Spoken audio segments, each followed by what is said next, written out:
It's a long distance observation I captured with a P1000, showing stuff that's not supposed to be visible according to the predicted sphere Earth model. And how did you determine what was too far to be seen? The metabunk curve calculator. Okay. And then did you control all conflating variables? Did Aristotle do it when he claimed to have seen ships disappear bottom up and it was used as slam dunk proof we live on a spinning space ball for the last 2,000 years? Well, Aristotle's not here, so this is your observation. He's foundational to your religion. I didn't bring him up, so that's... Look, if you want to throw Aristotle under the bus, that's fine. Let's just get that out here out front right now. I didn't claim anything from Aristotle, so I won't be... Aristotle is credited by multiple mainstream historical sources as the guy who provided some of the most foundational proof we live on a sphere, one of which being ships disappearing bottom up. Did he account for all the variables that are taking place when you're making a long distance observation over water? Did he account for all that? So bottom up is different than what you're seeing here, right? Or did you see bottom up? I don't know what exactly. No, it's flat in that footage. It's flat. It's not missing. That's the problem. It's not missing. It's supposed to be hidden by 80 feet of Earth curve. There's no curve there. Yeah. But are you? So I don't know what this looks like for real. Is there supposed to be something there, or are we seeing the shore, or is there something obscured? You're basically seeing everything.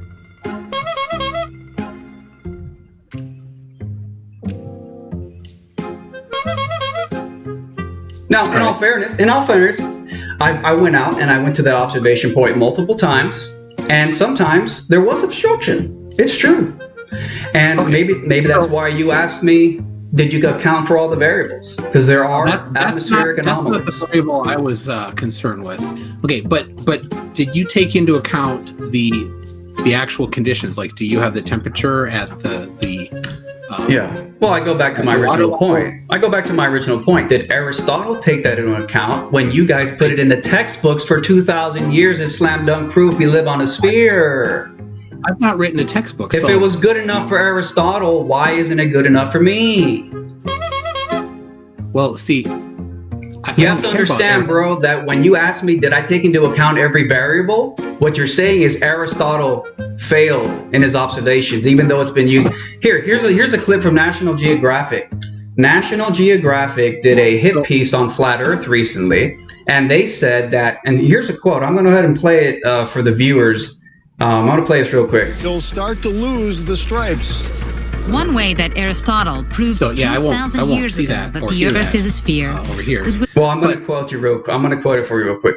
This is National Geographic, so we're going to find out if you're gonna what your stance is going to be on this. So National Geographic says, quote, one way that Aristotle proved the Earth is a sphere, and let me keep playing. I'll get the rest of the quote for you. The boat test, very simple, appears to this one.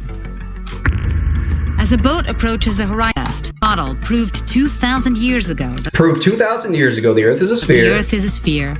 Was with a boat test, very similar to. Was with a boat's test similar to the one that was performed by that investigative group that was out there with National Geographic. A boat test. Things disappearing bottom up in the distance. So this is a foundational proof for the spinning space ball. Okay, it's been used in textbooks. It's been referenced by National Geographic. It's constantly referenced as a slam dunk proof. Aristotle did it 2,000 years ago, as National Geographic just said. Okay. So did Aristotle account for all these refractive conditions that you're now asking me to account for? I did not bring up Aristotle, so I don't need that strong. You brought up things disappearing bottom up and whether or not I have accounted for all the variables. So what I want you to do is I want you to disavow every time Aristotle has been cited as a slam dunk proof for the Earth being a sphere, ships disappearing bottom up in a public school textbook by National Geographic, etc., etc., etc. Will you disavow? I did not bring it up, so it's a straw man. It's not a straw man, buddy. I just asked you to disavow. It's simple. I won't disavow something that I didn't bring up. It's not necessary.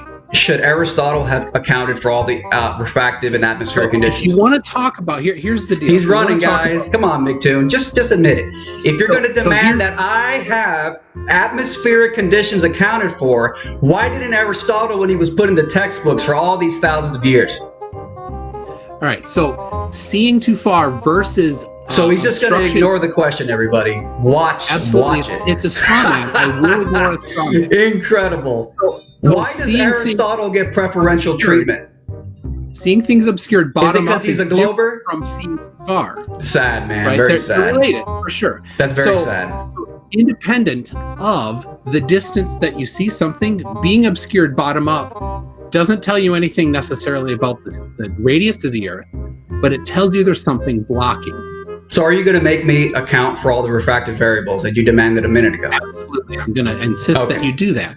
What about National Geographic when they cited Aristotle without those considerations as proof? Now they did not say see too far. They said block bottom up. Right? They did not say Is that block what they're bottom talking up. about? Or did they say see the right distance or see too far? Well, now you're just being nitpicky and weird. We're talking about things disappearing into the distance. Doesn't have to be bottom up. But we don't see anything other than bottom up. We don't see things side to side disappear or top down disappear, right? We see things disappear bottom up. So, what causes that bottom up obstruction? That's a pretty key thing. Okay, we can move on. If you're not gonna concede that point, we can move on. That's fine. That's fine. You won't disavow National Geographic citing Aristotle if it didn't account for refractive conditions. That's fine. We'll move on. So